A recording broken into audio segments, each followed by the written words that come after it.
Hello guys, welcome to our YouTube channel Civil Easy. हमने last class में building material में concrete पढ़ा हुआ था और हमारा मैक्सिमम जो बिल्डिंग मटेरियल 80% हमारा कंप्लीट हो चुका है ना।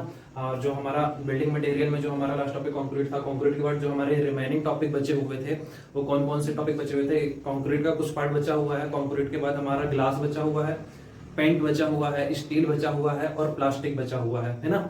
तो ये मतलब मैक्सिमम 80% हमारा बिल्डिंग मटेरियल जो है कंप्लीट हो चुका है।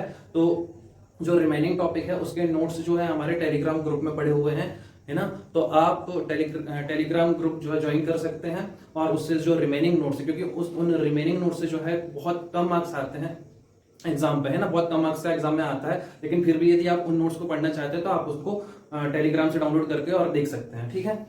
अच्छा, उसके बाद अब हमारा जो आपको पता है कि हमारा जो एग्जाम है, एग्जाम कब है हमारा 27 अक्टूबर को है ना। 27 अक्टूबर के हिसाब से यदि हम देखें तो हमारे जो सब्जेक्ट हैं बहुत सारे हैं, और यदि हमको जो भी सब्जेक्ट पढ़ने हैं, हमको कोई कॉन्सेप्ट नहीं पढ़ना, क्योंकि हमको बहुत डिफिकल्ट क्वेश्चन नहीं करने, सिर्फ हमको फैक्ट चेक करने हैं और सिर्फ फैक्ट पढ़ के निकलते जाना है ना।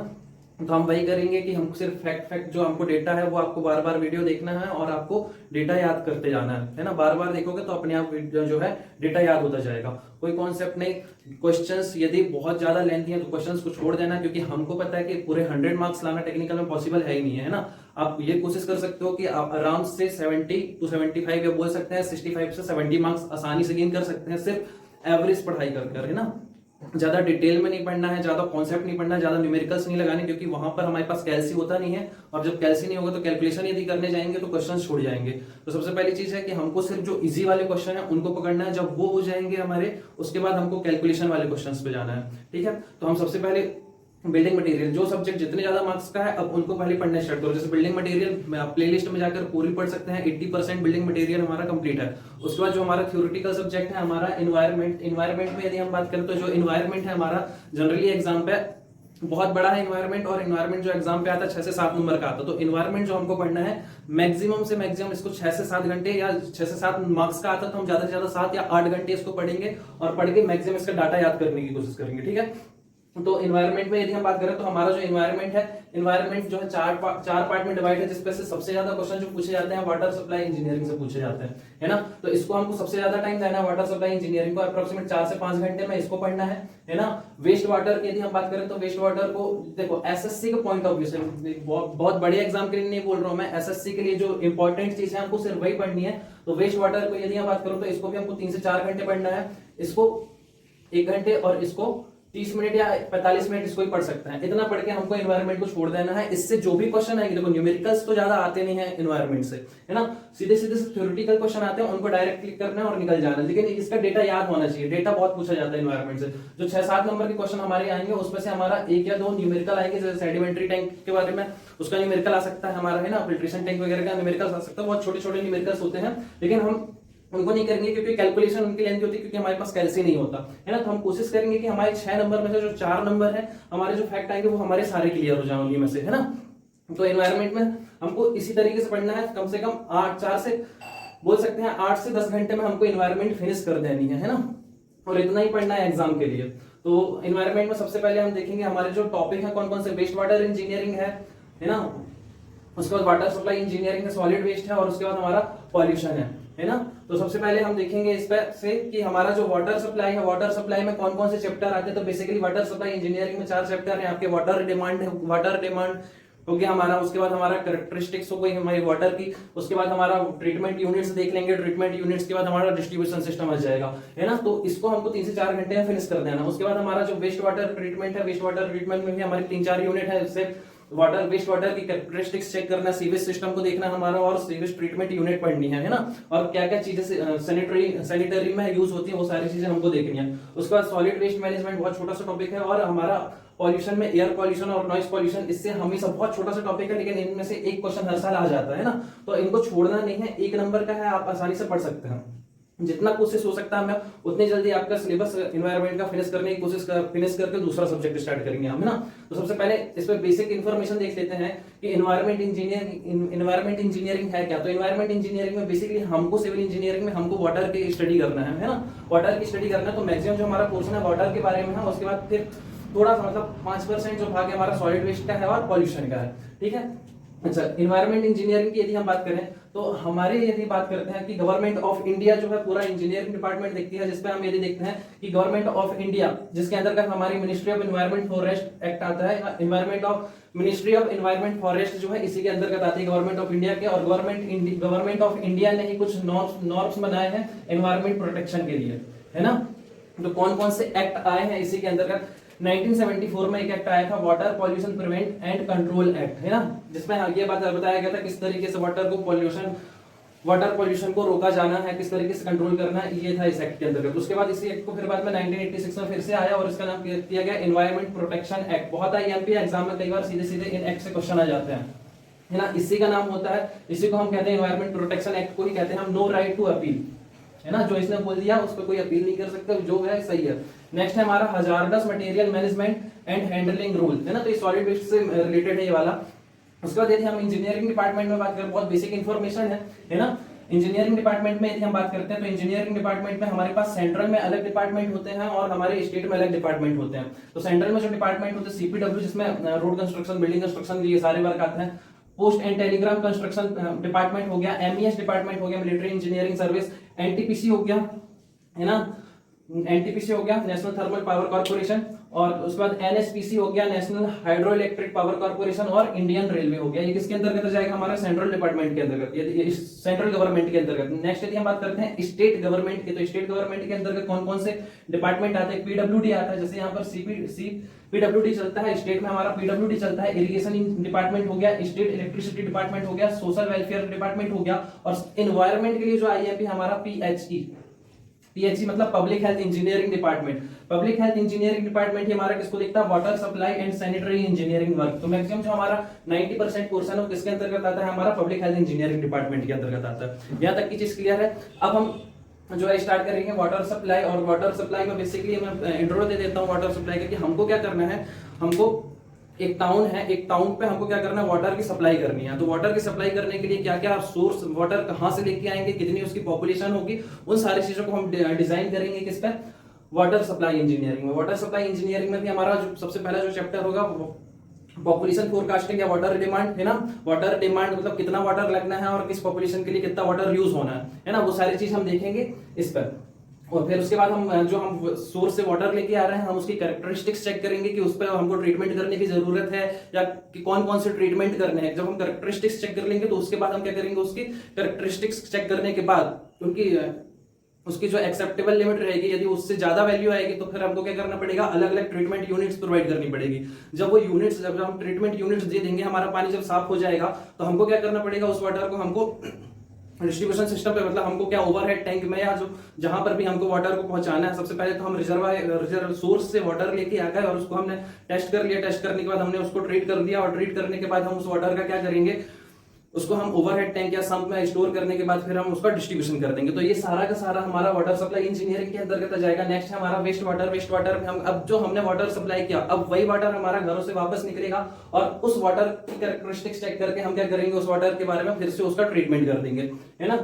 क्या क्या सैनिटरी में आएगा वो सारी चीज देख लेंगे। उसके बाद सॉलिड वेस्ट मैनेजमेंट देख लेंगे और पॉल्यूशन देख लेंगे। यहां तक की चीज क्लियर है, ओके।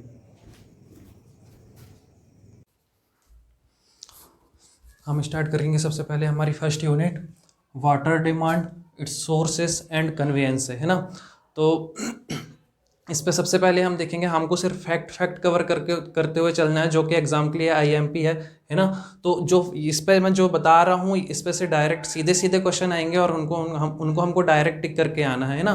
तो हम ज़्यादा से ज़्यादा चीज़ें यहाँ पर देखेंगे। सबसे पहले हम देखेंगे यहाँ पर वाटर डिमांड, वाटर की जो डिमांड है वो उसको हम आगे देखेंगे, सोर्सेस और कन्वेंस।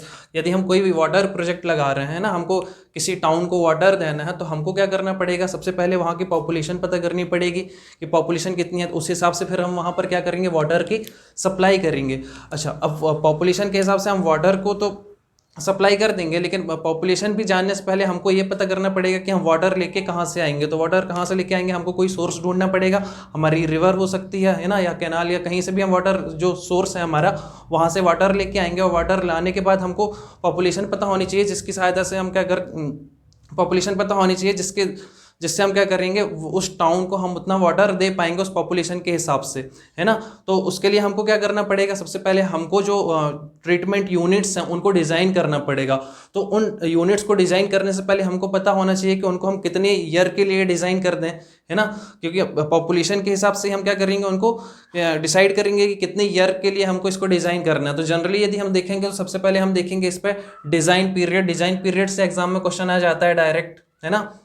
तो सबसे पहले हम देखेंगे डिज़ाइन पीरियड क्या है। तो डिज़ाइन पीरियड होता क्या है, कोई भी यूनिट ऑपरेशन जो है हमारे या ट्रीटमेंट यूनिट्स जो है हमारी, वो कितने साल तक सही तरीके से वर्क कर सकती हैं, वही हमारा क्या होगा, डिज़ाइन पीरियड होगा। अब हम कोई भी वाटर प्रोजेक्ट लगा रहे हैं, तो वाटर प्रोजेक्ट लगाने के लिए जो अभी हम ऑपरेशंस होंगे, जैसे ट्रीटमेंट यूनिट्स होंगी, तो बहुत सारी ट्रीटमेंट यूनिट्स होंगी, तो हर एक यूनिट्स के लिए यदि हम बात करेंगे तो हर एक का अलग अलग क्या हो सकता है, हमारा डिज़ाइन पीरियड अलग अलग हो सकता है। तो हम कोशिश ये करेंगे कि जो हमारा कंपोनेंट है जिसकी डिज़ाइन पीरियड सबसे मिनिमम था, हम पूरा का पूरा वाटर ट्रीटमेंट जनरली उसी के डिज़ाइन पीरियड के आसपास ही डिज़ाइन करते हैं, ठीक है। तो सबसे पहले हम देखेंगे डिज़ाइन पीरियड में number of year for a project is serviceable, है ना। जितने ईयर के लिए हमारा जो है प्रोजेक्ट जो है सर्विसिबल होगा, उसी को हम क्या बोल देंगे, उस प्रोजेक्ट का डिज़ाइन पीरियड बोल देंगे। अब डिज़ाइन पीरियड में सबसे पहले हमारा आता है वाटर ट्रीटमेंट यूनिट, है ना। डायरेक्ट एग्जाम में क्वेश्चन आता है वाटर ट्रीटमेंट यूनिट का डिज़ाइन पीरियड कितना हो जाए। वाटर ट्रीटमेंट यूनिट, जैसे वाटर ट्रीटमेंट यूनिट में सेडिमेंटेशन टैंक होता है, फिल्ट्रेशन टैंक होता है, एरेशन टैंक होता है, ETC।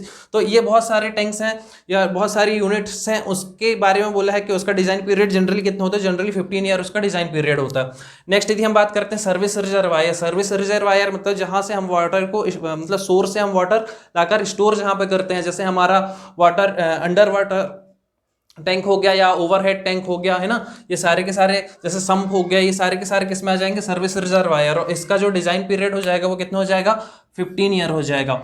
नेक्स्ट पाइप कनेक्शंस, जो मेंस जो हमारा ट्रीटमेंट यूनिट से डिस्ट्रीब्यूशन सिस्टम तक हमको क्या करना पड़ेगा, वाटर को लेके जाना पड़ेगा, तो हमको पाइपलाइन बिछानी पड़ेगी। तो जो पाइप्स यूज होंगे, वो पाइप कनेक्शन का जो डिजाइन पीरियड होगा वो जनरली कितना होता है, 30 ईयर होता है। उसके बाद जो हमारा सम्प हो गया या ओवरहेड टैंक हो गया, वहां से हमको वाटर को क्या करना पड़ेगा, डिस्ट्रीब्यूट करना पड़ेगा। तो डिस्ट्रीब्यूट करने के लिए डिस्ट्रीब्यूशन सिस्टम लगाना पड़ेगा, है ना।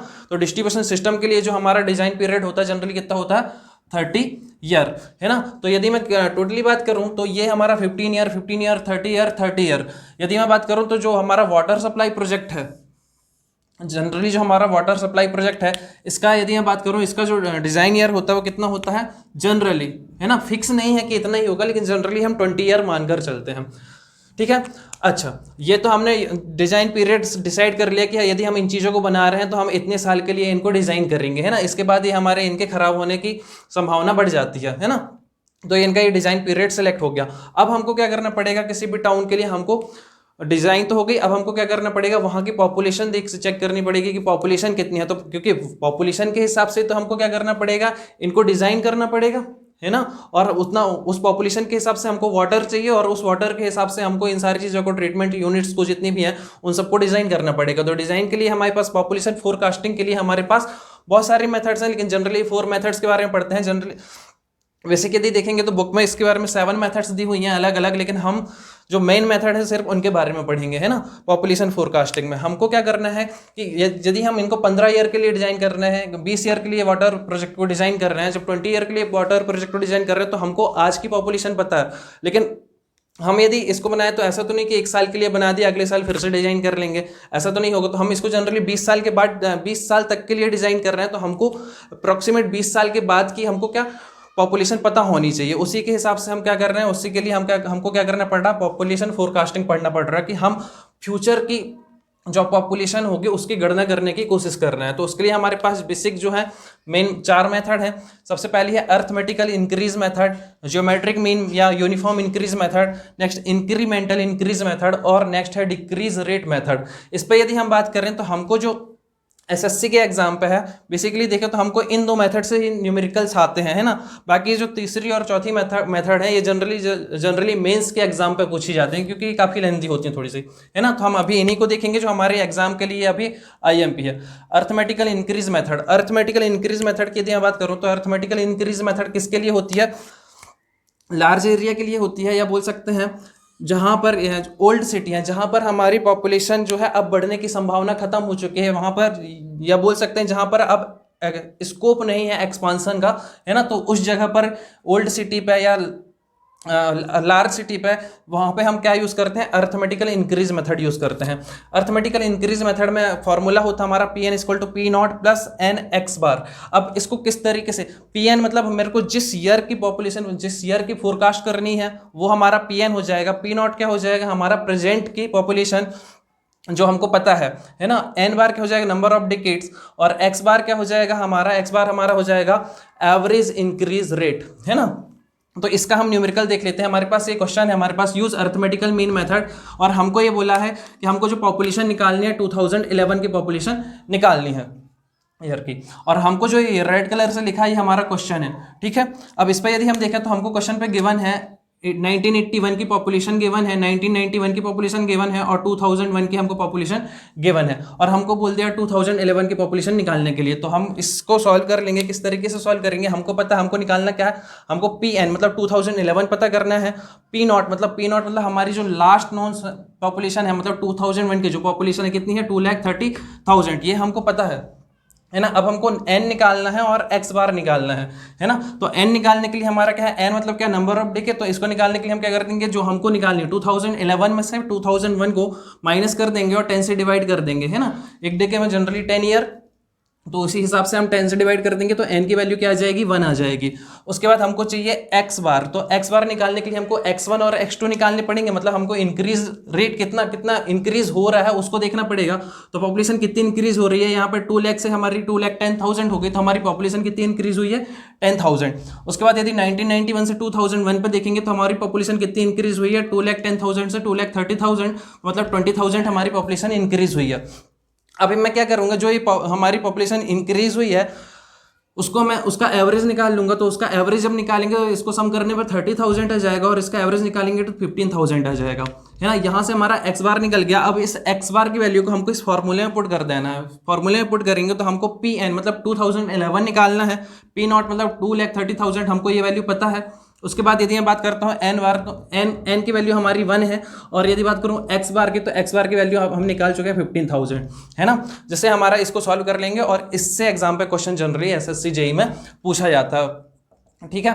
तो ये क्वेश्चन इस तरीके से हो जाएगा। अब यदि मैं नेक्स्ट बात करूँ कि ज्योमेट्रिक मीन मेथड, या इसी का दूसरा नाम जो होता है uniform increase method. Uniform increase method की यदि मैं बात करता हूँ, तो यूनिफॉर्म इंक्रीज मेथड में हमारा ये किसके लिए होती है, ये एक तो हमको बेसिकली ये याद रखना है, ये यंग सिटी के लिए होती है।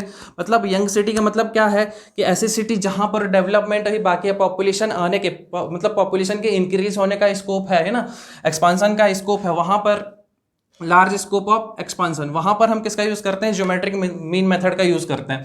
अब इसको यूज करने के लिए हमको इसका फॉर्मूला यूज करना पड़ेगा। इसका फॉर्मूला क्या होता है, पी एन। पी एन का मतलब वही जो अभी हमने देखा था कि जिस ईयर की हमको पॉपुलेशन निकालनी है। पी नॉट मतलब अभी हमने देखा था पी नॉट क्या होता है। अभी यहाँ पर एक नया टर्म आया है आर। आर क्या होता है, तो इसको डायरेक्ट हम क्वेश्चन से समझेंगे। हमारा क्वेश्चन सेम है, और इसी क्वेश्चन को हमको क्या करना है, अब ज्योमेट्रिक मीन मेथड से करना है। तो ज्योमेट्रिक मीन मेथड से करने के लिए मैं इसको रब कर देता हूँ यहाँ पर। अगर ये क्वेश्चन एग्जाम पे आ जाता है एसएससी जेई में, तो कोशिश करना इसको फर्स्ट टाइम नहीं करना, सारे क्वेश्चन पहले कर लेना, उसके बाद फिर इस क्वेश्चन को करना, क्योंकि ये क्वेश्चन काफी लेंथी पड़ जाता है ना। तो इसके लिए हमको क्या करना पड़ेगा, आर निकालना पड़ेगा। तो आर क्या है हमारा, percentage increase in population, percentage increase in population, ठीक है। अब जो परसेंटेज इंक्रीज हुआ पॉपुलेशन पर, यदि मैं बात करूं कितना इंक्रीज हुई है, 10,000 डिवाइड बाय 2 लाख। उसके बाद यदि मैं 20,000, ये जो इंक्रीज हुई है ये कितनी इंक्रीज हुई है, इसका परसेंटेज निकाल लेंगे हम, तो हो जाएगा 2,10,000 इस तरीके से। यदि इसको सॉल्व करेंगे, मल्टीप्लाई 100 कर देते हैं इस पर, मल्टीप्लाई 100, तो परसेंटेज में वैल्यू आ जाएगी। तो ये वैल्यू आ जाएगी हमारी 5%, है ना। ये वैल्यू आ जाएगी हमारी 5%, और जो ये वाली वैल्यू है इसको यदि हम सॉल्व करेंगे तो ये वैल्यू आ जाएगी हमारी 9.5%, ठीक है। अब हमको चाहिए अब यदि मैं बात करूं कि हमारा ये आर चाहिए हमको, तो आर निकालने के लिए ये वाली जो वैल्यू है ये हमारी R1 की वैल्यू है, और ये वाली जो वैल्यू है हमारी R2 की वैल्यू है। तो हमको यदि आर चाहिए तो आर निकालने के लिए हमको क्या करना पड़ेगा, हमको आर निकालना है, तो आर निकालने के लिए हम क्या करेंगे, जितने भी हमने ये निकाले, R1 निकाला है और R2 निकालना, अर्थमेटिकल मीन निकालना हमको या ज्योमेट्रिक मीन निकालना हमको, तो जितने भी हमने R निकाले हैं उसी के हिसाब से इसका फॉर्मूला बन जाएगा, ये हो जाएगा R1 मल्टीप्लाई R2। यदि हमने R1 R2 R3 निकाले होते तो उसी के हिसाब से यहाँ पर वैल्यू पुट कर की जाती है ना, यहाँ पर 3 आ जाता या 4 आ जाता। अब मैं यहाँ से R निकाल लूँगा, R निकालने के लिए क्या किया मैंने, वैल्यू पुट कर दी। कितनी वैल्यू थी हमारी, R1 की वैल्यू थी 5%, मतलब 5, और इसकी वैल्यू R2 की वैल्यू थी कितनी, 9.5। इसको सॉल्व कर लेंगे हम, अंडर रूट है इसका, इसको सॉल्व कर लेंगे मल्टीप्लिकेशन करके, तो इसकी वैल्यू जो आ जाएगी हमारी सॉल्व करने पे वो आ जाएगी हमारी 6.892%। ठीक है, इससे हमको R मिल गया। अब इस R की वैल्यू को बस हमको यहाँ पर पुट करना है, तो पुट करने के लिए हम क्या कर देंगे, यहाँ पर P2011 इक्वल टू P0 मतलब 2,30,000, ये हमको लास्ट नॉन पॉपुलेशन पता है। उसके बाद हमने क्या किया, फॉर्मूला लगा दिया 1 प्लस R हम निकाल चुके हैं 6.892 डिवाइड बाय 100, और n हम पहले ही निकाल चुके थे नंबर ऑफ डिके, तो n की वैल्यू हो जाएगी हमारी 1। अब यदि इसको सॉल्व करें हम, तो इसको सॉल्व करने पे ये तो हमारा है ही, ठीक है। इसको जब सॉल्व करेंगे तो ये वैल्यू अप्रोक्सीमेट हमारी कितनी हो जाएगी, ये वैल्यू हमारी हो जाएगी 1 प्लस 0.06892 की पावर 1, है ना। इसको प्लस कर देना और इसके साथ मल्टीप्लाई कर देंगे तो ये वैल्यू अप्रोक्सीमेट हमारी कितनी आ जाएगी, ये वैल्यू आ जाएगी हमारी 245,851.6, है ना। तो ये काफ़ी लेंदी हो जाता है, एग्जाम पे करने में थोड़ी सा टाइम लगेगा, इसलिए यदि पहले अटेम्प्ट में जो आपसे सारे क्वेश्चन बन रहे हैं, सारे क्वेश्चन करने के बाद यदि ये क्वेश्चन दिखता है, दिखने के बाद आपको क्या करना है, इस क्वेश्चन को तुरंत नहीं करना है, इस क्वेश्चन को छोड़ देना और लास्ट में जब टाइम बचेगा उस टाइम पे इस क्वेश्चन को करना है, तुरंत नहीं करना, है ना, क्योंकि ये क्वेश्चन थोड़ी सा लेंदी हो जाता है। यहाँ तक की चीज़ क्लियर है, ओके। तो ये हो गई आपकी अर्थमेटिक मीन मेथड, और उसके बाद आपकी हो गई ज्योमेट्रिक मीन मेथड, है ना, अर्थमेटिकल इंक्रीज मेथड और ज्योमेट्रिक मीन मेथड, ये दोनों IMP हैं। नेक्स्ट है हमारी इंक्रीमेंटल इंक्रीज मेथड। तो इंक्रीमेंटल इंक्रीज मेथड जो होती है हमारी, वो या ओल्ड सिटी के लिए भी यूज़ कर सकते हैं या न्यू सिटी, दोनों के लिए यूज़ कर सकते हैं। नेक्स्ट है हमारी डिक्रीजिंग रेट मेथड। अच्छा,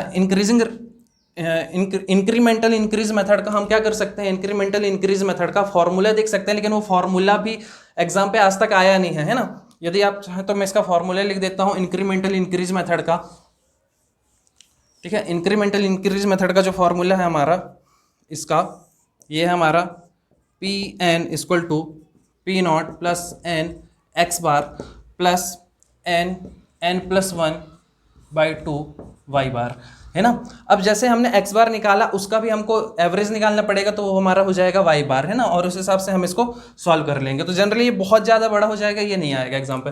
नेक्स्ट है हमारा डिक्रीजिंग रेट मेथड। तो डिक्रीजिंग रेट मेथड की यदि हम बात करें तो ये क्या होता है, population is reaching towards saturation, मतलब हमारी जो पॉपुलेशन है वो मैक्सिमम पॉइंट तक पहुंच गई, उससे ज़्यादा पॉपुलेशन बढ़ने के चांस नहीं है। अब पॉपुलेशन वहाँ से घटने के ही चांस है, तो वहाँ पर पॉपुलेशन डिक्रीज होने लगती है, तो उसी के लिए हमारा क्या है, डिक्रीजिंग रेट मेथड, है ना। पॉपुलेशन हमारी माइनस में आने लगी, मतलब पॉपुलेशन धीरे धीरे ईयर के साथ कम होती जा रही है, तो उसको हम क्या बोलेंगे, डिक्रीजिंग रेट मेथड से सॉल्व करेंगे, वहाँ का पॉपुलेशन निकालेंगे, उस वहाँ की पॉपुलेशन को फोरकास्ट करने के लिए हम इस मेथड का यूज़ करेंगे। यहाँ तक की चीज़ क्लियर है, ओके। नेक्स्ट हमारा पॉपुलेशन फोरकास्टिंग। अब जो हमने पॉपुलेशन फोरकास्टिंग की है उसको इफेक्ट करने के लिए कौन कौन सी चीज़ होती है, तो इफेक्ट करने के लिए क्या क्या फैक्टर कौन कौन से हैं। सबसे पहले डेथ, हो सकता है कि अचानक से डेथ होना स्टार्ट हो गई है, तो वहाँ की पॉपुलेशन में इफेक्ट पड़ जाएगा 20 ईयर के बाद। बर्थ के कारण इफेक्ट आता है, फैक्टर है ना। उसके बाद माइग्रेशन के कारण भी क्या होता है, पॉपुलेशन फोरकास्टिंग में इफेक्ट पड़ता है। यहां तक की चीज क्लियर है, ओके।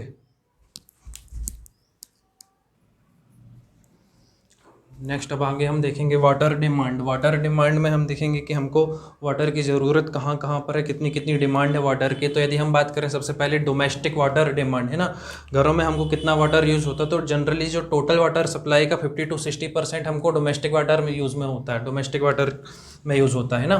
तो यदि हम बात करें डोमेस्टिक वाटर में जनरली कितना, तो जनरली डोमेस्टिक वाटर में हमारा 135 LPCD litre per capita per day जो है हमको वाटर लग जाता है, ठीक है। अच्छा, डोमेस्टिक वाटर में भी यदि हम देखें तो इस पर यदि हम देखेंगे तो हमारा दो तरीके से इसको क्लासीफाई कर सकते हैं। यदि ऑर्डिनरी पर्पस के लिए हम देखें तो जनरली 135 LPCD वाटर की ज़रूरत होती है, और यदि LIG लो इनकम ग्रुप के लिए है, मतलब जो मतलब लो इनकम ग्रुप है वहाँ पर यदि हम वाटर की सप्लाई करेंगे तो वहाँ पर कितने वाटर की ज़रूरत पड़ेगी, वाटर रिक्वायरमेंट 200 LPCD है ना, 200 litre per capita per day, एक दिन में एक आदमी को जितना पानी चाहिए है ना वो। उसके बाद यदि हम देखा है डोमेस्टिक में, डोमेस्टिक को भी हमने क्लासीफाई कर दिया 135 को किस तरीके से क्लासीफाई किया, जैसे ड्रिंकिंग पर्पस के लिए हमको 5 लीटर वाटर चाहिए, कुकिंग के लिए 5 लीटर वाटर चाहिए, बाथिंग के लिए 55 लीटर वाटर चाहिए, क्लोथिंग के लिए हमको 20 लीटर वाटर चाहिए, और यदि यूटेंसाइल के लिए यदि हम देखें तो 10 लीटर वाटर चाहिए, और यदि हम हाउस वॉशिंग के लिए देखें तो हमको 10 लीटर वाटर की ज़रूरत होती है। उसके हिसाब से जब हम इन सबको सम करेंगे तो हमारा 135 LPCD हमको वाटर चाहिए होगा। नेक्स्ट यदि हम देखते हैं तो नेक्स्ट वाटर डिमांड है हमारी इंस्टीट्यूशनल वाटर डिमांड। अब इंस्टीट्यूशनल वाटर डिमांड जैसे हमारा स्कूल कॉलेजेस हो गए है ना, तो यदि हम देखें कि वाटर डिमांड में जनरली हम यदि हम टोटल जब इस कैलकुलेशन लेते हैं तो कैलकुलेशन पर्पस पे हम इंस्टीट्यूशनल को कैलकुलेट नहीं करते, साथ में इंस्टीट्यूशनल अलग से होता है। लेकिन हम वाटर डिमांड अभी देख रहे हैं तो वाटर डिमांड में हमारा से ये सारे आ जाते हैं। इंस्टीट्यूशनल में जैसे हमारा स्कूल कॉलेज हो गया तो स्कूल कॉलेज के लिए कितने वाटर की ज़रूरत होती है, 45 to 135 LPCD। नेक्स्ट हॉस्पिटल के लिए एग्जाम में कई बार हॉस्पिटल का पूछा गया है, यदि हमारे पास हॉस्पिटल में 100 बेड से कम है तो वहाँ पर कितने वाटर की ज़रूरत होगी, 340 LPCD की। यदि 100 बेड से ज़्यादा है तो वहाँ पर कितने वाटर की ज़रूरत होगी, 400 LPCD। ऑफिस वर्क के लिए यदि ऑफिस में जो वाटर की रिक्वायरमेंट है वो कितनी होगी, 45 LPCD। रेस्टोरेंट वगैरह में 70 LPCD, सिनेमा वगैरह में 15 LPCD एंड होटल में कितना, 180 LPCD। नेक्स्ट हम देखेंगे industrial water demand. Industrial water demand मतलब हमको इंडस्ट्री में जो वाटर की ज़रूरत है जनरली यदि हम देखेंगे तो हमारा कितना हो जाएगा, 40 LPCD। लेकिन यदि अलग अलग इंडस्ट्री के लिए हमको वाटर की अलग अलग रिक्वायरमेंट होती है तो उसको हम देख लेते हैं। जैसे ऑटोमोबाइल्स के लिए हमारा 40 लीटर पर व्हीकल, एक व्हीकल बनाने में हमारा 40 लीटर वाटर जाता है। फर्टिलाइजर्स की यदि हम बात करें तो 80 to 200 लीटर पर टन है ना, पर टन में हमको फर्टिलाइजर बनाने में इतना वाटर लग जाता है, 80 to 200 लीटर। नेक्स्ट यदि हम लेदर इंडस्ट्री में देखा है, मतलब चमड़ा उद्योग में यदि हम देखें तो जनरली 40 लीटर पर टन के हिसाब से हमको वाटर की रिक्वायरमेंट होती है। पेपर इंडस्ट्री में यदि हम बात करेंगे तो 200 to 400 unit 200 to 400 per unit production पे हमको वाटर लगता है, तो सबसे ज़्यादा पेपर इंडस्ट्री में हमारा वाटर यूज़ होता है। नेक्स्ट यदि हम देखें पेट्रोलियम रिफाइनरीज में यदि हम देखें तो 1 to 2 लीटर पर टन। नेक्स्ट है हमारा शुगर इंडस्ट्री में, शुगर इंडस्ट्री में यदि हम देखें तो 1 to 2 लीटर पर टन। यहाँ तक की चीज़ क्लियर है। नेक्स्ट यदि हम देखें तो हमारा है demand for public use. Public use के लिए हमको कितना वाटर की ज़रूरत है, जैसे गार्डनिंग वगैरह के लिए जो वाटर चाहिए होता है तो वो उसके लिए कितना वाटर की ज़रूरत होती है, जो जनरली हम देखेंगे तो 25 LPCD। टोटल कई बार एग्जाम पूछ लेता है टोटल वाटर सप्लाई का कितना, तो टोटल वाटर सप्लाई का जनरली 5% हमारा क्या होता है, पब्लिक यूज़ के लिए वाटर। ठीक है। नेक्स्ट है हमारे पास फायर डिमांड। फायर डिमांड जैसे अचानक से कहीं आग लग गई तो आग लग जाए तो हमको एक्स्ट्रा पानी बचा के रखना चाहिए, और वो कितना वाटर हमारे पास होना चाहिए फायर डिमांड के लिए, जनरली जो होता है 15 LPCD। ठीक है। अब यहाँ पर फायर डिमांड में हमको ये याद रखना, जहाँ पर आग लग जाती है तो वहाँ पर जो हम व्हीकल लेके जाते हैं उसमें 3 स्ट्रीम्स होती हैं, है ना, 3 जेट होती हैं, और उन 3 जेट में से 2 जो जेट होती हैं वो साइड में जाके लगती हैं, और एक जो जहाँ पे बर्निंग हो रही है एक जेट वहाँ पर जाती है। मतलब यदि बात करें कुछ इस तरीके से, हमारा यदि इस जगह पर बर्निंग हो रही है तो एक जेट यहाँ पर जाएगा, एक जेट यहाँ पर जाएगा, और एक बिल्कुल इसके ऊपर से जहाँ पर बर्निंग हो रही होगी वहाँ पर एक जेट जाएगा। ठीक है। हमको ये जो याद रखना है, याद रखने वाला पॉइंट ये है कि इस पर डिस्चार्ज जो जेट से जो डिस्चार्ज होता है, डिस्चार्ज किस रेट से होता है, तो 1100 लीटर, मतलब 1 मिनट में हमारा 1100 लीटर वाटर जो है डिस्चार्ज होता है। नेक्स्ट यदि हम बात करें कि वाटर प्रेशर कितना होता है, मतलब इन जेट से जो वाटर निकल रहा होता है उसका प्रेशर कितना होता है, तो प्रेशर कितना होता है 100 to 150 किलो न्यूटन पर मीटर स्क्वायर, मतलब पर मीटर स्क्वायर पे हम बात करेंगे तो 100 to 150 किलो न्यूटन का प्रेशर यूज होता है। तो इस प्रेशर के साथ जो वाटर जो है जनरली 10 to 15 मीटर के हेड में वाटर चला जाता है ना, और इतना वाटर होना चाहिए कि वाटर आप आराम से 4 to 5 आवर कांस्टेंट यूज कर सको। ठीक है। अब इसको निकालने के लिए हमारे पास कुछ फार्मूले होते हैं फायर डिमांड को, जैसे हमारे पास होता है कुचलिंग फार्मूला हो गया, फ्रीमेंस फार्मूला, और national Board of fire under returns formula. इस पर यदि हम कुचलिंग ने एक फार्मूला दिया था, इस फार्मूले में क्या है, Q = 3182 √P ये जो P है, P हमको हमेशा थाउजेंड्स में लेना है, और जो ये Q की जो वैल्यू, डिस्चार्ज की जो वैल्यू आएगी लीटर पर मिनट में आएगी। ऐसे ही फ्रीमेंस ने एम्पिरिकल फार्मूला दिया हुआ है, और ऐसे ही हमारा National Board of Fire Underwriters ने हमको एक फार्मूला दिया। इस फार्मूले के हिसाब से Q equal to 4637 under root P 1 minus 0.01 under root P, और इस पर जो डिस्चार्ज आएगा वो भी हमारा लीटर पर मिनट में आएगा।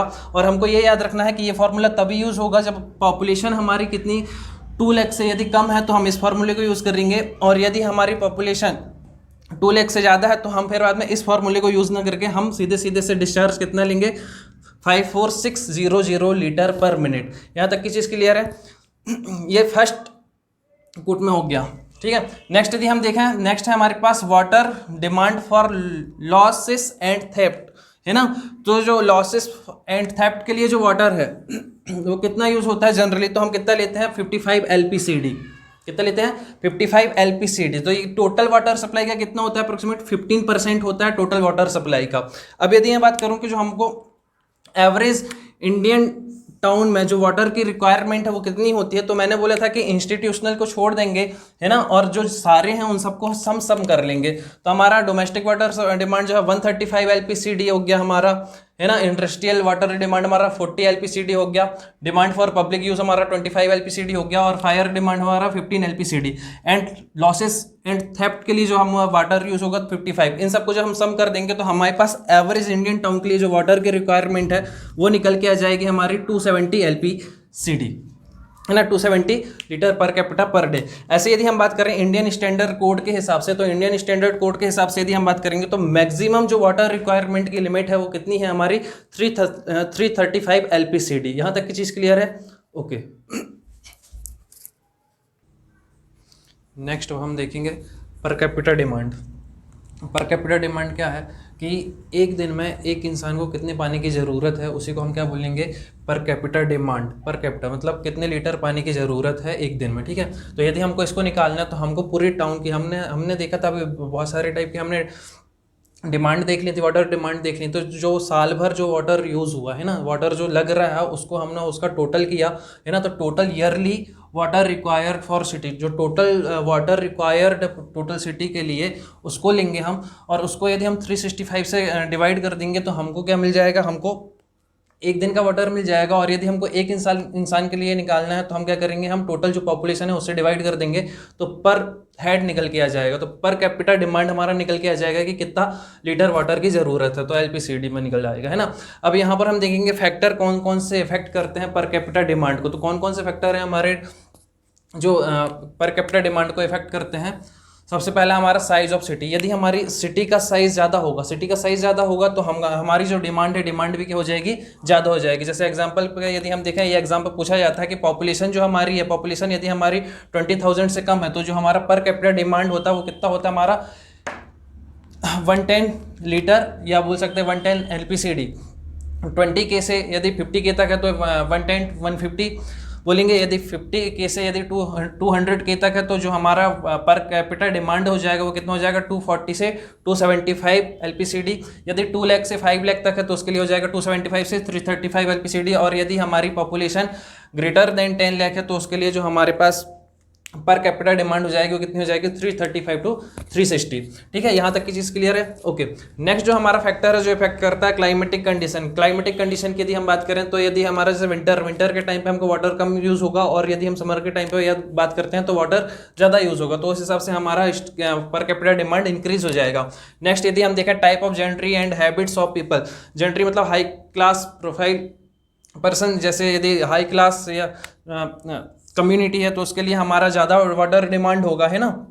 उसके बाद यदि हम देखते हैं quality of water supply. Quality of water supply की यदि हम बात करेंगे तो यदि हम अच्छी क्वालिटी का वाटर सप्लाई हो रहा तो वहाँ पर वाटर डिमांड ऑब्वियसली बढ़ जाएगी। Development of sewerage facility. यदि सीवरेज फैसिलिटी अच्छी है तो भी हमारा वाटर पर कैपिटा डिमांड क्या हो जाएगा, इंक्रीज हो जाएगा। कॉस्ट ऑफ वाटर, वाटर की कॉस्ट क्या है, और जो वहाँ पे जो चार्जिंग फैसिलिटी कितना चार्ज कर रहे हैं वाटर सप्लाई के लिए, तो उस हिसाब से भी पर कैपिटा डिमांड इस पर डिपेंड करेगी। प्रेशर इन डिस्ट्रीब्यूशन सिस्टम, जो हमारा डिस्ट्रीब्यूशन सिस्टम है उससे जो हमारा प्रेशर यदि ज़्यादा होगा तो हमारी जो डिमांड पर कैपिटा डिमांड है वो क्या हो जाएगी, ज़्यादा आएगी, है ना। सिस्टम ऑफ सप्लाई यदि इंटरमीडिएट सप्लाई है या कंटिन्यूस सप्लाई है तो उस हिसाब से हमारी जो पर कैपिटा डिमांड है वो बढ़ जाएगी या घट जाएगी। जैसे यदि हम बात करते हैं हमारा कंटिन्यूस सिस्टम है तो कंटिन्यूस सिस्टम में वाटर कंटिन्यू फ्लो होता रहेगा तो उसके लिए वाटर वेस्ट भी होगा, लेकिन हमारी पर कैपिटा डिमांड उस टाइम पर बढ़ जाएगी। इंटरमिटेंट पे यदि हम बात करेंगे तो जैसे हमारा वाटर सप्लाई जो होता है सुबह के टाइम पे, शाम के टाइम पे, इस तरीके से इंटरमिटेंट है तो उसके लिए जो होता है हमारा पर कैपिटा डिमांड क्या हो जाती है, कम हो जाती है। नेक्स्ट यदि हम देखते हैं जो हमको करना है वो है वेरिएशन इन वाटर डिमांड, है ना। वाटर डिमांड में कौन कौन से वेरिएशन होते हैं, जैसे यदि हम बात करते हैं डेली वेरिएशन कितना होता है, और यदि हम अर्ली वेरिएशन निकालना चाहें, मंथली वेरिएशन निकालना चाहें या वीकली वेरिएशन, तो इसका ग्राफ होता है, लेकिन हमको जो याद करना है वो डायरेक्ट में बता देता हूँ। मैक्सिमम डेली डिमांड यदि हम निकालें तो मैक्सिमम जो डेली डिमांड है हमारा वो 80% ज़्यादा होता है किससे, एवरेज डेली डिमांड से, है ना, एवरेज डेली डिमांड से। तो मैक्सिमम डेली डिमांड कितना हो जाएगा, 1.8 इंटू एवरेज डेली डिमांड, है ना, एवरेज डेली डिमांड। उसके बाद यदि हमको अर्ली डिमांड निकालना, मैक्सिमम अर्ली डिमांड यदि हमको निकालना तो मैक्सिमम अर्ली डिमांड क्या होता है हमारा, वो 50% ज़्यादा होता है किससे, मैक्सिमम डेली डिमांड से, है ना। मैक्सिमम डेली डिमांड 80% ज़्यादा होता है एवरेज डेली डिमांड से, जबकि मैक्सिमम अर्ली डिमांड होता है 50% ज़्यादा मैक्सिमम डेली डिमांड से। तो मैक्सिमम डेली डिमांड से यदि 50% ज़्यादा है तो क्या हो जाएगा, 1.5 इंटू मैक्सिमम डेली डिमांड। कई बार एग्जाम में इसका रेशो पूछ लिया जाता है, रेशो मैक्सिमम अर्ली डिमांड और मैक्सिमम डेली डिमांड का, तो रेशो की वैल्यू कितनी आएगी, 1.5 आएगी, है ना। अब ये मैक्सिमम डेली डिमांड की यदि मैं वैल्यू यहाँ पर पुट कर दूँ तो कितना हो जाएगा, 1.5 into 1.8 into average daily demand, है ना। एवरेज डेली डिमांड तो इन दोनों को मल्टीप्लाई कर देंगे तो हो जाएगा हमारा 2.7 इंटू एवरेज डेली डिमांड। अब कई बार इसी क्वेश्चन को, जैसे यहाँ पर मैक्सिमम डेली डिमांड है तो इसको मैक्सिमम डेली डिमांड को चेंज कर दिया है एवरेज डेली डिमांड में। ऐसे यदि हम बात करूँ मैक्सिमम अर्ली डिमांड है तो मैक्सिमम अर्ली डिमांड को यदि मेरे को चेंज करना पड़ जाए एवरेज अर्ली डिमांड में, तो एवरेज अर्ली या एनुअल एवरेज अर्ली डिमांड में, तो इसके लिए हम क्या करेंगे, जो हमारा एवरेज डेली डिमांड है यदि मैं इसको 24 से डिवाइड कर दूं, क्योंकि एवरेज डेली डिमांड इसको 24 से, तो हमारा क्या निकल के जाएगा, एनुअल एवरेज डेली डिमांड निकल के आ जाएगा, है ना।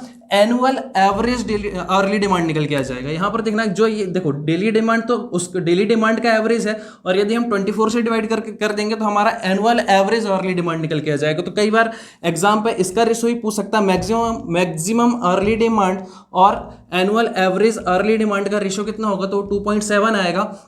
यदि मैं बात करूं मैक्सिमम अर्ली डिमांड और एवरेज डेली डिमांड का रेशो पूछेगा तो भी हमारा 2.7 आएगा, और मैक्सिमम अर्ली डिमांड और मैक्सिमम डेली डिमांड का यदि रेशो पूछेगा तो 1.5 आएगा।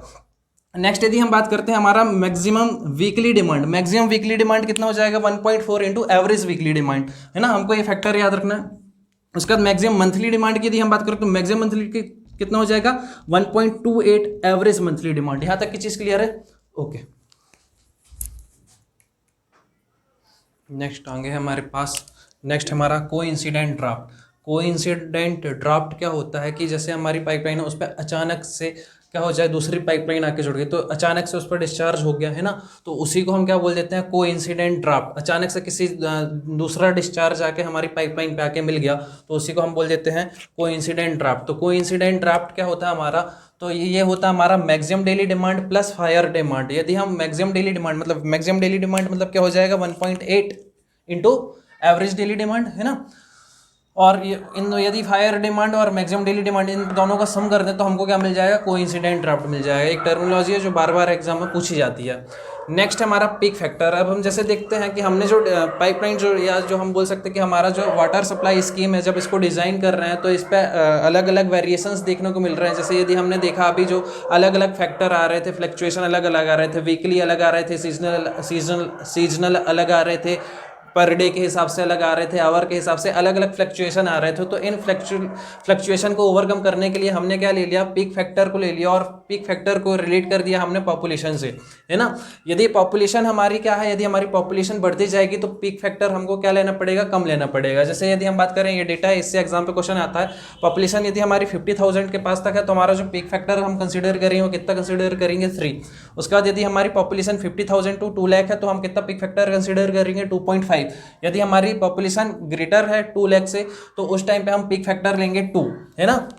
तो इससे हमको इस डेटा समझ में आ रहा है कि पीक फैक्टर, यदि हमारी पॉपुलेशन इंक्रीज होगी जैसे जैसे तो हमारा पीक फैक्टर क्या होता जाएगा, कम होता जाएगा। लेकिन हम देखते हैं कि यदि यदि हम small water supply scheme use कर रहे हैं तो वहाँ पर फ्लक्चुएशन ज़्यादा आ सकते हैं, तो फ्लक्चुएशन जब ज़्यादा आएंगे तो वहाँ पर जो पिक फैक्टर हम यूज़ करते हैं वो कितना यूज़ करते हैं, 3 यूज़ करते हैं for small water supply scheme के लिए। ठीक है, यहाँ तक की चीज़ क्लियर है। ओके, नेक्स्ट हम देखते हैं design capacity of various component of water supply scheme, है ना, कि जो हमारे कंपोनेंट है उनको किस किस बेसिस पर डिजाइन किया जाता है ना। तो हम देखेंगे सबसे पहले इस साइड लिखा है यूनिट और इस साइड लिखा है डिजाइन पैरामीटर। यदि हम बात करते हैं हमारा वाटर ट्रीटमेंट यूनिट को, है ना, जो हमारी वाटर ट्रीटमेंट यूनिट्स हैं जैसे एरेशन टैंक हो गया, सेडिमेंटेशन टैंक हो गया, या जो उसकी पाइपलाइंस है जो मेन सप्लाई पाइप है हमारी, है ना, या हम बोल सकते हैं वेल्स और ट्यूबवेल की यदि हम डिजाइन कर रहे हैं तो उसके लिए जो हम इसके लिए डिजाइन पैरामीटर, कुछ तो डिजाइन पैरामीटर यूज करना पड़ेगा, है ना। तो जो डिजाइन पैरामीटर यूज करेंगे हम यूज करेंगे maximum daily demand. Maximum daily demand के हिसाब से हम इन तीनों की डिजाइन करते हैं। नेक्स्ट यदि हम बात करते हैं एनुअल एवरेज नेक्स्ट यदि हम बात करते हैं एवरेज एनुअल डिमांड, तो एवरेज एनुअल डिमांड के हिसाब से हम डिजाइन करते हैं डिमांड रिजर्वायर या सर्विस रिजर्वायर, है ना। सर्विस रिजर्वायर की जो डिजाइन करेंगे हम एवरेज एनुअल डिमांड के हिसाब से करेंगे। नेक्स्ट यदि हम बात करते हैं डिस्ट्रीब्यूशन सिस्टम, बार बार एग्जाम में पूछा जाता है डिस्ट्रीब्यूशन सिस्टम की डिजाइन किस बेसिस पे की जाती है, तो जो भी हमारी वैल्यू मैक्सिमम आएगी किस पे से, मैक्सिमम आवरली डिमांड और कोइंसिडेंट ड्राफ्ट में से जो भी वैल्यू मैक्सिमम आएगी उसके हिसाब से हम क्या कर देंगे, डिस्ट्रीब्यूशन सिस्टम को डिजाइन कर देंगे। यहां तक की चीज क्लियर है। ओके, नेक्स्ट वाटर डिमांड हमने देख लिए, हमने कन्वेंस के लिए ये देख लिया कि जो पाइपलाइन है उनके लिए कौन कौन से डिजाइन पैरामीटर यूज करने हैं। अब हम बात कर लेंगे थोड़ी सा सोर्स के बारे में कि हम वाटर को लेकर कहाँ से आते हैं ना। तो वाटर जो हमको मिलता है कहाँ से, तो क्योंकि हमने पॉपुलेशन देख लिया, पॉपुलेशन के लिए हमने पॉपुलेशन फोरकास्टिंग कर लिया, है ना। उसके बाद हमने डिजाइन पैरामीटर देख लिए। अब हमको देखना है कि वाटर का सोर्स क्या होगा, कहाँ से हम वाटर लेकर आ सकते हैं। तो जनरली 2 सोर्स होते हैं, एक सरफेस वाटर होता है और एक ग्राउंड वाटर होता है ना, जो सब जानते हैं। सरफेस वाटर में कौन सा वाटर हो सकता है, एग्जांपल में रिवर हो सकती है, पॉन्ड हो सकता है, लेक हो सकता है, स्ट्रीम हो सकती है और रिजर्वायर हो सकता है। यदि मैं ग्राउंड वाटर की बात करूं तो इसमें हमारे वेल्स आ जाते हैं, जैसे यदि मैं बात करता हूं हॉरिजॉन्टल वेल होता है, इन्फिल्ट्रेशन वेल होता है, स्प्रिंग्स होती है, ओपन वेल होता है और ट्यूब वेल होता है। यहाँ तक की चीज क्लियर है, ये समझ में आ गया होगा। यदि ये नहीं पता तो आप इसको कमेंट सेक्शन पे बताएं, है ना। हॉरिजॉन्टल वेल इन्फिल्ट्रेशन जनरली क्या होता है, जो हमारी रिवर होती है ना, रिवर के साइड में बनाया जाता है, अलोंग द रिवर बनाया जाता है, सैलो डेप्थ में होता है ना हॉरिजॉन्टल वेल। और इसको हॉरिजॉन्टल वेल को ही हम बोलते हैं इन्फिल्ट्रेशन गैलरी, है ना। और यदि हम इन्फिल्ट्रेशन की बात करें तो एक हमारा संप टाइप का होता है, इससे बहुत सारे आपके कनेक्ट रहते हैं, जिससे वाटर आते हैं, वेल्स कनेक्ट रहते हैं, है ना। इसको जैक वेल बोलते हैं। संप जो ये कनेक्ट है ये आपका, ठीक है, तो ये आपका मेन पोर्शन होता है, इससे इन सबसे वाटर जो है इनसे आता है, इस वाले वेल। तो ये हमारा हो जाएगा इन्फिल्ट्रेशन वेल, स्प्रिंग सब जानते हैं, झरना, और ओपन वेल और ट्यूब वेल। यहां तक की चीज क्लियर है। ओके, नेक्स्ट हम देखते हैं various type of pressure pipes. कौन कौन से टाइप के पाइप होते हैं जो जनरली डिस्ट्रीब्यूशन सिस्टम पे या बोल सकते हैं पाइप मेंस में यूज किए जाते हैं, है ना, वाटर सप्लाई स्कीम पे यूज किए जाते हैं। तो जनरली हमारे पास जो पाइप हैं वेरियस टाइप के, जैसे मेटालिक पाइप हो गया, नॉन मेटालिक पाइप हो गया, एस्बेस्टस पाइप हो गया, प्लास्टिक पाइप हो गया। तो ये सारे पाइप के बारे में थोड़ी थोड़ी हम देख लेते हैं। सबसे पहले हम देखते हैं मेटालिक पाइप के बारे में। सबसे पहले हम देखते हैं मेटालिक पाइप के बारे में। मेटालिक पाइप के बारे में जब हम देखेंगे तो मेटालिक पाइप के बारे में हमको देखना है, तो सबसे पहले मेटालिक पाइप में हमारा आता है cast iron pipe. Cast iron pipe में यदि हम देखेंगे, जो मेटालिक पाइप में जो कास्ट आयरन का बना होता है, mostly use in pipe means. जो कास्ट आयरन पाइप है वो जनरली कहाँ पे यूज़ किया जाता है, पाइप मीन्स पे यूज़ किया जाता है। नेक्स्ट हमारे पास स्टील पाइप। स्टील पाइप की यदि हम बात करें तो स्टील पाइप का यूज जो किया जाता है वाटर मेन्स में भी किया जाता है, मेन, और ओवर ब्रिज में भी किया जाता है, कलवर्ट में भी किया जाता है। और यदि इसकी डिज़ाइन लाइफ की यदि हम बात करें, डिज़ाइन पीरियड की बात करें, तो जो स्टील पाइप की जो डिज़ाइन पीरियड होती है वो कितनी होती है, 40 ईयर्स होती है ना। यदि हमने स्टील पाइप में ही हमने सीमेंट मोटार, यदि हमने सीमेंट मोटार की कोटिंग कर दी सीमेंट स्टील पाइप में, तो हमारा वो उसको हम क्या बोलेंगे, ह्यूम पाइप बोलेंगे, ह्यूम पाइप, ठीक है। नेक्स्ट हमारा होता है रॉट आयरन पाइप, जो कि रॉट आयरन का बना होता है, और कॉपर लेड ब्रास पाइप भी होता है, जिसपे आपका कॉपर लेड ब्रास ये तीनों चीज़ें होती हैं, उसका जो पाइप होता है ना, उसको हम कॉपर लेड ब्रास पाइप बोलते हैं। नेक्स्ट यदि हम बात करते हैं नॉन मेटालिक पाइप की, तो नॉन मेटालिक पाइप में हमारे पास प्री स्ट्रेस्ड कंक्रीट पाइप आ जाता है, जिसका जो हमारा चिपर होता है ना, चिपर होता है, और इसका डाया कितना होता है, जनरली इसका डाया जो होता है 200 mm का होता है। नेक्स्ट यदि हम देखेंगे reinforcement concrete pipe. Reinforcement concrete pipe की यदि हम बात करेंगे तो इसका जो डाया है, इसका डाया जो है 20 सेंटीमीटर से 180 सेंटीमीटर तक का अवेलेबल होता है। उसके बाद यदि हम बात करें तो आरसी पाइप को भी हमारा 3 टाइप से क्लासीफाई कर दिया गया है, P1 पाइप, P2 पाइप और P3 पाइप में, है ना। इसको हमने डिफाइन किया है प्रेशर के हिसाब से। यदि हमारा प्रेशर जो है 2 kg पर सेंटीमीटर स्क्वायर है तो हम इसको बोलेंगे क्लास P1, और यदि 4 kg पर सेंटीमीटर स्क्वायर है तो इसको हम बोलेंगे P2 क्लास, और यदि हमारा प्रेशर 6 kg पर सेंटीमीटर स्क्वायर है तो इसको हम बोलेंगे क्लास 3। ओके, नेक्स्ट जो हमारा पाइप है वो है हमारा एस्बेस्टस पाइप। एस्बेस्टस पाइप का यूज जो होता है ये हमारा कोरोजन रेजिस्टेंस होता है ना, ये कोरोजन लेस होता है। तो जनरली जो एस्बेस्टस बनता है कैसे, सिलिका और जो सीमेंट है, सिलिका और सीमेंट जब स्टिफ हो जाती है हमारी हाई प्रेशर में तो एस्बेस्टस बनता है, और उसके जो पाइप बनते हैं वो एस्बेस्टस पाइप होते हैं। जनरली एस्बेस्टस पाइप का यूज जो है ब्लैक कॉटन सॉइल में नहीं किया जाता, ठीक है।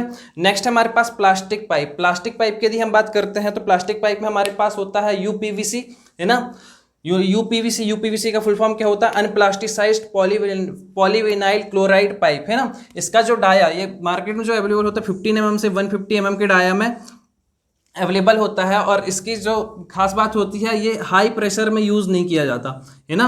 यूपीवीसी जो है हाई प्रेशर पे यूज़ नहीं किया जाता, करोजन रेजिस्टिव होता है ये, ठीक है। उसके बाद यदि हम प्लास्टिक पाइप में ही बात करें तो हमारे पास पॉलीथीन पाइप भी होते हैं, जो कि आपके 2 कैटेगरी में होते हैं, लो डेंसिटी पॉलीएथिलीन पाइप और हाई डेंसिटी पॉलीएथिलीन पाइप। उसके बाद यदि हम नेक्स्ट बात करें जो प्लास्टिक पाइप के अंतर्गत आते हैं वो होते हैं हमारे पास जीआरपी, मतलब ग्लास रिइंफोर्स्ड पाइप, है ना, जीआरपी पाइप। उसके बाद हम देखेंगे हमारा इस तरीके के पाइप थे, हमने देख लिया metallic pipe, non metallic pipe, asbestos pipe और प्लास्टिक पाइप। नेक्स्ट जो हम जब इन पाइप को जोड़ते हैं तो उस पर हमको जॉइंट्स की जरूरत होती है। एक पूरा का पूरा लेंथ में यदि हम पाइप की तो एक पूरा लंबा पाइप तो ला नहीं सकते, तो हमको क्या करना पड़ेगा, उन पाइप को ज्वाइंट करना पड़ेगा। तो हम वेरियस टाइप के जॉइंट्स देखते हैं। सबसे पहले जो हमारे एग्जाम पे आ जाता है स्पिगॉट या बेल स्पिगॉट और सॉकेट जॉइंट, एक ही बात है ना। जो हमारा ये पाइप है इसको हमने दूसरे पाइप के साथ कनेक्ट किया, तो इसका जो प्लेन वाला पोर्शन है इसको स्पिगॉट बोलते हैं, और जो इसका ये ऊपर उठा हुआ भाग है इसको हम क्या बोलते हैं, बेल बोलते हैं। इसलिए इसका नाम क्या है, स्पिगॉट एंड या बेल एंड स्पिगॉट जॉइंट या सॉकेट जॉइंट। इसका जो यूज किया जाता है मेंस एंड सब मेंस ऑफ कास्ट आयरन और स्टील पाइप में इसका यूज किया जाता है, ठीक है। नेक्स्ट हमारे पास है कॉलर जॉइंट। कॉलर जॉइंट में 2 पाइप है, 2 पाइप के बीच में हमने ये कॉलर बना दी और इसके बीच में हमने क्या कर दिया, सीमेंट और मोटार को फिल कर दिया। यहाँ पर हमने जूट यूज किया था फिलिंग के लिए, और यहाँ पर हमने सीमेंट और मोटार का यूज किया। जनरली जो कॉलर पाइप है उसका यूज कहाँ पर किस मटेरियल के लिए किया जाता है, तो आरसीसी पाइप के लिए हम जनरली कॉलर जॉइंट यूज करते हैं, और समटाइम्स हम एस्बेस्टस पाइप भी के लिए भी हम कॉलर जॉइंट यूज करते हैं। नेक्स्ट है हमारा एक्सपांसन जॉइंट। तो एक्सपांसन जॉइंट के लिए हमारा एक्सपांसन जॉइंट किस लिए, जनरली स्टील या मेटल पाइप के लिए जनरली यूज करते हैं हम एक्सपांसन जॉइंट को, है ना। इस तरीके कुछ इसका स्ट्रक्चर है या इसका डायग्राम है एक्सपांसन जॉइंट का। इसमें जो यहाँ पर रहती है, यहाँ पर रबर गास्केट लगी होती है, ज्यादा मजबूत होता है ये, है ना। स्टील मेटल पाइप के लिए जनरली एक्सपांसन जॉइंट का यूज करते हैं। नेक्स्ट हमारे पास होता है फ्लेंज जॉइंट। फ्लेंज जॉइंट जो होता है वो टेम्परेरी होता है, टेम्परेरी जॉइंट है ना। इसका जो यूज है किस तरीके के पाइप के लिए किया जाता है, कास्ट आयरन पाइप और स्टील पाइप को यदि जॉइंट करना है तो उसके लिए हम फ्लेंज जॉइंट यूज करते हैं, लेकिन हम इस जॉइंट को वहां पर यूज नहीं करते जहां पर ज्यादा डिफ्लेक्शन या वाइब्रेशन होने के चांसेस होते हैं। नेक्स्ट हमारे पास थ्रेडेड जॉइंट। थ्रेडेड जॉइंट की यदि हम बात करते हैं तो कुछ इस तरीके से 2 पाइप हैं और 2 पाइप को कुछ इस तरीके से थ्रेड बनी हुई है, इसलिए इसको क्या बोलते हैं, थ्रेडेड जॉइंट बोलते हैं। इसका यूज कहाँ पर किया जाता है, गैल्वेनाइज्ड आयरन पाइप यदि है उस पर ज्वाइंट करना तो उसके लिए हम थ्रेडेड जॉइंट का यूज करते हैं। नेक्स्ट है हमारा फ्लेक्सिबल जॉइंट। फ्लेक्सिबल जॉइंट का यूज हम वहां करते हैं जहां पर चांस होता है सेटलमेंट का, है ना। यहां तक की चीज क्लियर है, ओके। अब हम देखते हैं इस यूनिट का लास्ट टॉपिक वॉल्व। वॉल्व के बारे में भी हमारे एग्जाम में बहुत ज़्यादा क्वेश्चंस आते हैं, तो सबसे पहले हम इस पर जो पॉइंट IMP है वही डिस्कस करेंगे। वॉल्व में सबसे पहला वॉल्व है हमारे पास स्लूज वॉल्व, और इसके नाम से ही क्वेश्चन आ जाता है बेसिकली, है ना। स्लूज वॉल्व का दूसरा नाम होता है गेट वॉल्व, और गेट वॉल्व को ही हम क्या बोलते हैं, शट ऑफ वॉल्व भी बोलते हैं, है ना। तो स्लूज वॉल्व के 3 नाम है, स्लूज वॉल्व, गेट वॉल्व और शट ऑफ वॉल्व, है ना। तो इसका काम क्या होता था, स्लूज वॉल्व का काम क्या होता है, रेगुलेट फ्लो, मतलब नॉर्मल ओपन क्लोज करने के लिए जब हमको वाटर की जरूरत है तो ओपन कर दिया, क्लोज कर दिया।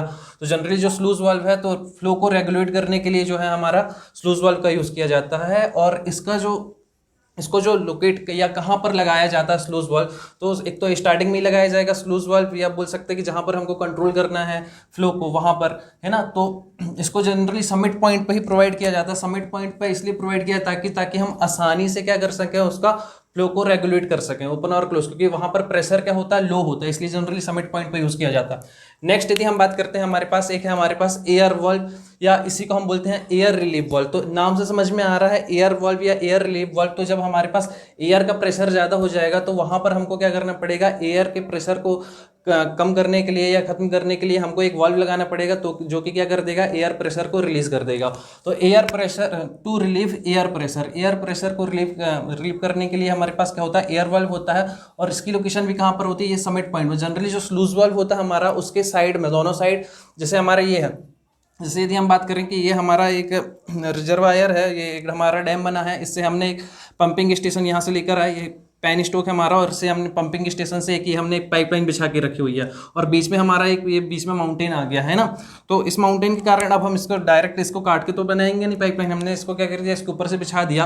अब हमको, क्योंकि इस साइड हमको पानी लेके जाना है, इस टैंक तक पानी लेकर जाना है, और उसके बाद हमको उस वाटर को डिस्ट्रीब्यूट करना है यहाँ से वाटर ले जाके। तो सबसे पहले हम क्या करेंगे, हमने वाटर लाइन बिछा दी। अब सबसे पहले हमको क्या करना पड़ेगा, यहाँ पर हम सबसे पहले पंपिंग स्टेशन पे एक हम यहाँ पर लगा दिया हमने चेक वाल्व। अभी हम बात कर रहे हैं एयर वाल्व या एयर रिलीफ वाल्व। तो हमने सबसे पहले देखा स्लूज वाल्व, तो इसका यूज कहाँ पर किया जाता है स्लूज वाल्व का, एट समिट पॉइंट पे। समिट पॉइंट पे क्यों, क्योंकि उस वाले पॉइंट पे प्रेशर लो होता है, तो आसानी से ओपन और क्लोज या फ्लो को रेगुलेट करना आसान होता है ना। नेक्स्ट यदि हमको एयर रिलीफ वाल्व को भी हम समिट पॉइंट पे क्यों लगाते हैं, अब जो हम वाल्व को ओपन और क्लोज करेंगे तो हमारे क्या हो सकता है कि इसके इस साइड हमारी एयर बन जाए, है ना। ओपन और क्लोज करने में बबल बनते हैं ना, जिसके कारण एयर प्रेशर हमारा बढ़ जाता है। तो इसलिए हमको इसके दोनों साइड में क्या करना पड़ता है, एयर रिलीफ वाल्व लगाना पड़ता है, ठीक है। नेक्स्ट है हमारे पास चेक या रिफ्लक्स या नॉन रिटर्निंग वाल्व। नाम से समझ में आ रहा है, चेक वाल्व, रिफ्लक्स वाल्व या नॉन रिटर्निंग वाल्व, ये सिर्फ वन वे फ्लो के लिए होता है। मतलब यदि आपको एक ही डायरेक्शन में फ्लो कराना है, तो एक ही डायरेक्शन में फ्लो कराने के लिए हम किसका यूज करेंगे, चेक वाल्व का। जिस तरीके से यदि हमने बात की, इस तरीके से यदि हमारा ये चालू है, यहाँ से वाटर हमारा जा रहा है, अचानक से हमारी लाइट गोल हो गई या वाटर सप्लाई बंद हो गई, तो उस कंडीशन में ये पूरा का यहाँ का वाटर जो है पूरा का पूरा कैसा हो जाएगा, लौट के आ सकता। तो इसके लिए हम क्या करेंगे, यहाँ पर चेक वाल्व लगा के रखेंगे, जिसके कारण क्या, इस साइड का वाटर इस साइड नहीं आएगा, और हमारा ये जो है पंपिंग स्टेशन है ये खराब नहीं होगा, है ना। तो check valve, reflux valve, non returning valve one way flow के लिए होता है। नेक्स्ट यदि हम बात करते हैं रिलीफ वाल्व या सेफ्टी वाल्व या प्रेशर रिलीफ वाल्व, एक ही है। तो इसको हम कहाँ पर यूज़ करते हैं, जैसे इसका काम क्या होता है, जो हमारा प्रेशर यदि एक्स्ट्रा में, जब हम वाल्व को ओपन या क्लोज कर रहे हैं, तो उस कंडीशन में जब हम अचानक से यदि हमने सडनली वाल्व को क्लोज कर दिया, तो सडनली वाल्व को यदि हम क्लोज कर देंगे तो उसके कारण वाटर हैमर इफेक्ट हो जाता है। तो वाटर हैमर इफेक्ट को रिड्यूस करने के लिए हम जनरली क्या करते हैं, रिलीफ वाल्व या सेफ्टी वाल्व यूज़ करते हैं। वाटर हैमर मतलब हमारी जो वेव्स, वाटर की जो वेव्स हैं उससे वॉल से टकराकर बहुत तेजी से वापस लौट के आती हैं, है ना, जिसके कारण जो हमारा पाइपलाइन है वो क्या फट भी सकती है। तो इसलिए हम वहाँ पर क्या कर देते हैं, प्रेशर रिलीफ वाल्व लगा देते हैं, reduce pressure due to water hammer. Next है हमारे पास स्क्वायर वाल्व या वॉश आउट वाल्व। तो स्क्वायर वाल्व या वॉश आउट वाल्व, जैसे हमारी पाइपलाइन बहुत लंबी है, तो जैसे बहुत लंबी होने के कारण कई जगह पर क्या होता है, उस पर डिप्रेशन आ जाता है। तो उस जगह पर जहाँ पर पाइप में डिप्रेशन आ जाता है, उस जगह पर क्या होता है कि सैंड या सिल्ट जमा होने लगती है। तो उस कंडीशन पे हम वहाँ पर नीचे साइड में क्या लगा देते हैं, स्क्वायर वाल्व लगा देते हैं, जिससे कि वहाँ से आसानी से सैंड और सिल्ट रिमूव की जा सके। यहाँ तक की चीज़ क्लियर है? ओके। यदि वीडियो पसंद आए तो लाइक करना है, शेयर करना और सब्सक्राइब करना। Okay, thank you.